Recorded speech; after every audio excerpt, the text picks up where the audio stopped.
Welcome, welcome, thrice welcome to the HILR Francis Adelson Shakespeare Players production of A Midsummer Night's Dream.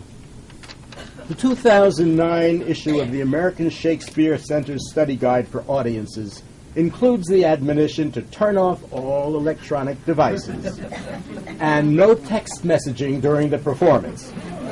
We sincerely hope you'll adhere to these stringent conditions.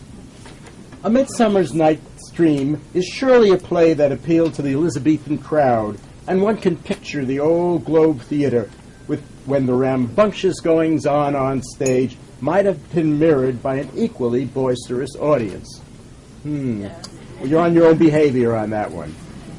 Our play centers on a band of mismatched lovers who flee into the forest and find themselves bedeviled by fairies. As Theseus tells us in Act 5, lovers and madmen have such seething brains, such shaping fantasies that apprehend more than cool reason ever comprehends. While in Shakespeare's time, one actor often played several roles, in our Midsummer Night's Dream, two actors often play the same role. Be warned, then, that the denizens of fairyland can make actors change before your very eyes.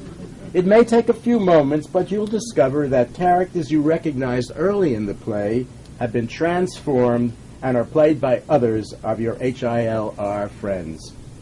In our play today, Theseus says to the weaver, "Never excuse. If your play be a bad one, keep at least the excuse to yourself." With that promise, we invite you all to join us in Fairyland.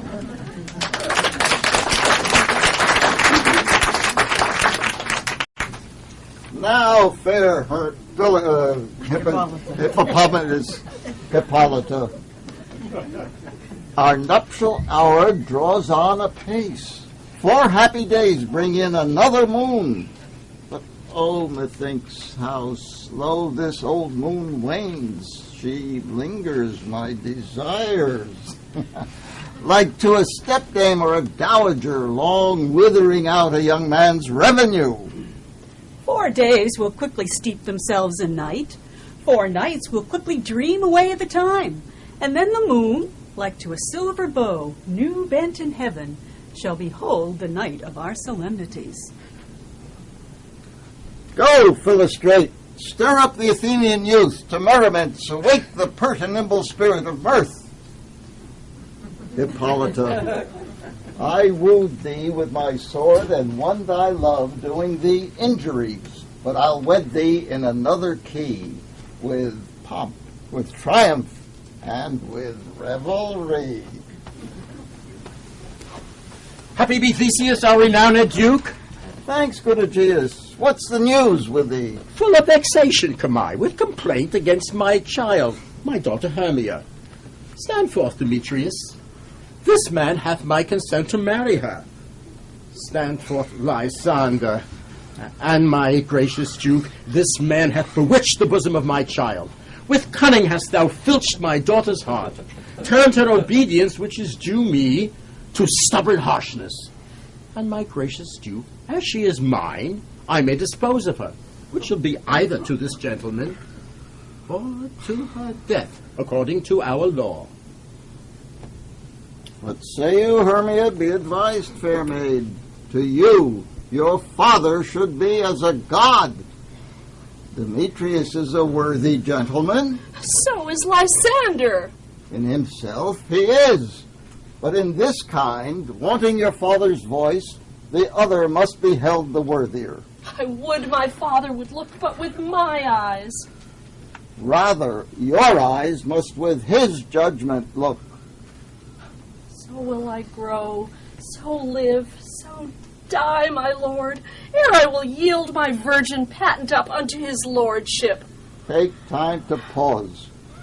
And by the next new moon, the sealing day betwixt my love and me, upon that day,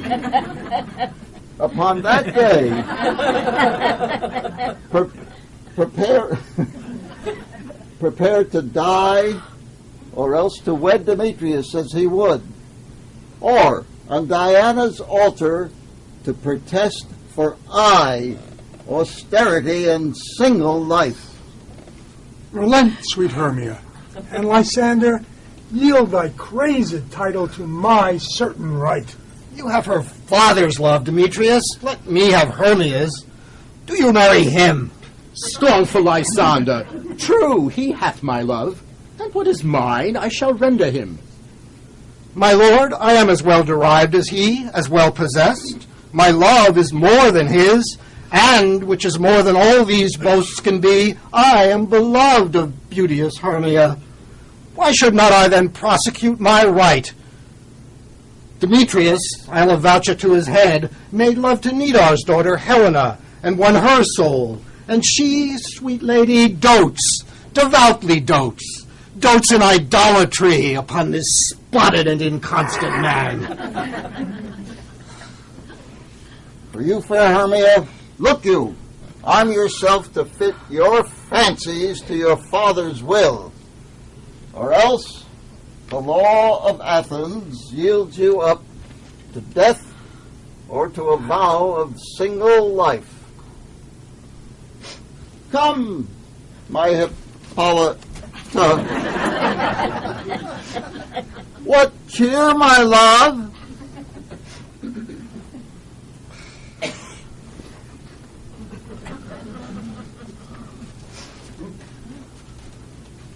How now, my love? Why is your cheek so pale? How chance the roses there do fade so fast? Belike for want of rain, which I could well beteem them from the tempest of my eyes. Ay me, for what that I could ever read, could ever hear by tale or history, the course of true love never did run smooth. For either it was different in blood, Cross, too high to be enthralled to low. or else it stood upon the choice of friends, Oh, hell, to choose love by another's eyes. or if there were a sympathy and choice, war, death, or sickness did lay siege to it, making it momentary as a sound, swift as a shadow, short as any dream, brief as the lightning in the collied night. The jaws of darkness do devour it up. So quick bright things come to confusion. I have a widow aunt, a dowager of great revenue, and she hath no child. From Athens is her house remote 7 leagues, and she respects me as her only son. There, gentle Hermia, may I marry thee, and to that place the sharp Athenian law cannot pursue us. If thou lovest me then, steal forth thy father's house tomorrow night, and in the wood, a league without the town, there will I stay for thee. My good Lysander, I swear to thee, by Cupid's strongest bow, by his best arrow with the golden head, tomorrow truly will I meet with thee. Keep promise, love. Look, here comes Helena. Godspeed, fair Helena, whither away? Call you me fair? That fair again, unsay. Demetrius loves your fair. Oh, happy fair. Oh, teach me how you look and with what art you sway the motions of Demetrius's heart. I frown upon him, yet he loves me still. Oh, that your frowns would teach my smiles such skill. The more I hate, the more he follows. The more I love, the more he hateth me. His folly, Helena, is no fault of mine. None but your beauty. Would that fault were mine. Take comfort. He no more shall see my face. Lysander and myself will fly this place.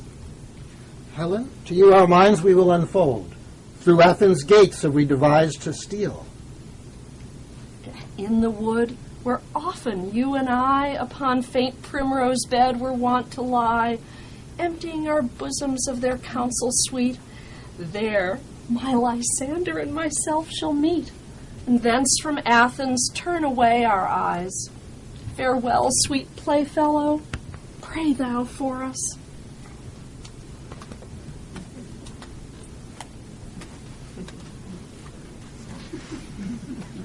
How happy some or other some can be.